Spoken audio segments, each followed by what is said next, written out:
Experiencing a layoff is one of the toughest things you can go through in your career. It's economically destabilizing, an emotional roller coaster, and on top of that, you have to do everybody's least favorite thing, a job search. If you're feeling totally lost and overwhelmed, don't worry, we've got the solution. Today, we're talking about next steps after a layoff with a special guest, Holly Burton, leadership coach for women in male-dominated industries and founder of WIMD, an amazing community of ambitious women. We've got a 4-phase process for guiding you through the next couple of months as you navigate your layoff.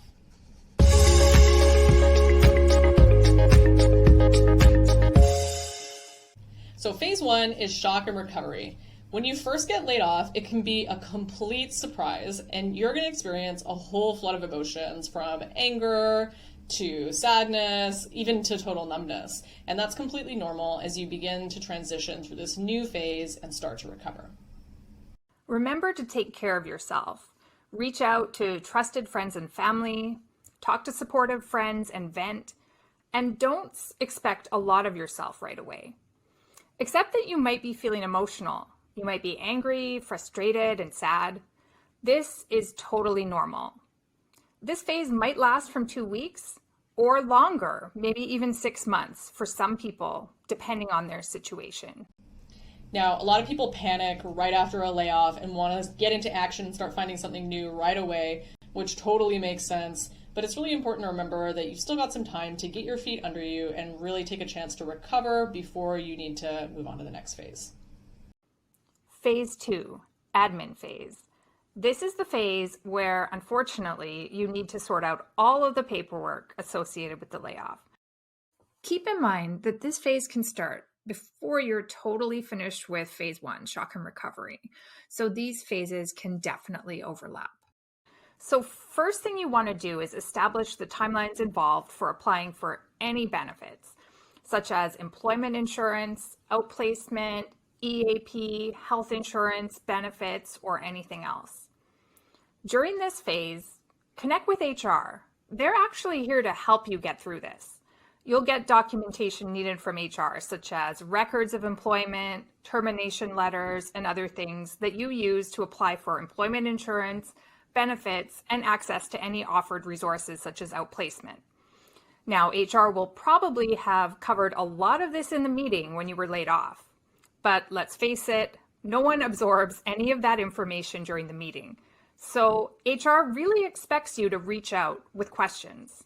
If you're not sure about any of the terms around your termination, things like severance, it might be really helpful to check in with an employment lawyer, even if you just book an hour of their time to go over the agreement and double check that there aren't any ways in which you're leaving money or rights on the table. That can be really helpful. Phase 3, the planning phase. Once we're feeling ready to get started on our job search, it's actually important to pause for a second and do some planning. The temptation for most folks is to just skip over this entirely and go hard on trying to find a new job. Some of my clients get really stressed out about paying for mortgages, families, etc.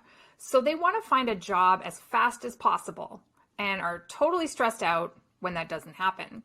But the reality is that job searches usually take longer than 3 weeks, and speeding through them means that you're much more likely to take the first job in front of you rather than something you really want. So as excited as you are to get started on your job search and get that mortgage paid, first we want you to cool your jets just a little and do a couple of steps. So first of all, chill out and make a financial plan. Really sit down and figure out, like, how much runway do you have? How long can you afford to be without a job? A lot of people initially, the answer to that is like 5 minutes, but actually when they sit down and look at it, they'll realize that they've got a little more time to be a little more choosy about what their next role looks like. Second, think about what you want in your next job. What are the must-haves in terms of salary, schedule, location, type of role, title, corporate culture, company mission and values, and what the company does? And pay special attention. There's a real temptation to apply for a job at the same level you were at when you were laid off. But that's not necessarily the case of what you should do, especially if you've been in your job for 2 years or more. you may actually be ready to apply for a job at the next level. So think about it. If you didn't lose your last job, what kind of job would you be applying for? That's what you should be applying for now. Okay, so some of the things that we're talking about here might make it a little harder and slower for you to find a job. If you're looking for a job that's the perfect blend of amazing corporate mission and values, super high salary, 100% work from home, remote schedule, in a tiny niche that only has 14 jobs available per year, it might take you a little bit longer if you're being choosy about which kind of opportunity you're going to pick. But that's part of why we had you make that financial plan earlier, so you can really understand whether the job that's in front of you is the one that you've got to take now, or whether you can hold out for something that's a bit of a better fit later on.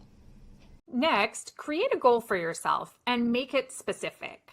For example, I want to have this title within 6 months with this salary, working fully remote. Now that you know your goal, start to put together a career action plan to get there. So here are some of the crucial things you need in your plan. A timeline for resumes and cover letters to be written, LinkedIn to be updated, number of jobs you want to apply to per day or week, how many networking dates or informational interviews you want to set up monthly in order to achieve your goal. Okay, so phase 4 is the phase we've all been waiting for. Finally, the action plan. You get to put that plan that you just made into practice and dust off your interview skills and send your resume out to all those lovely people who want to hire you. So despite all that enthusiasm, though, you might still find that you get off to a bit of a slower start, which is totally normal. Remember, of course, you just went through a really tough situation, going through a layoff. Remember, there's a finite number of jobs you can apply to on any given day. But for many of us, there's an infinite amount of stress that we can feel about the process. So it's important to remember that, yes, we should be taking action, moving ourselves forward, especially if we have financial or other pressures. But killing ourselves for 12 hours straight sending applications won't always lead to job opportunities, especially if we're still reeling from the layoff.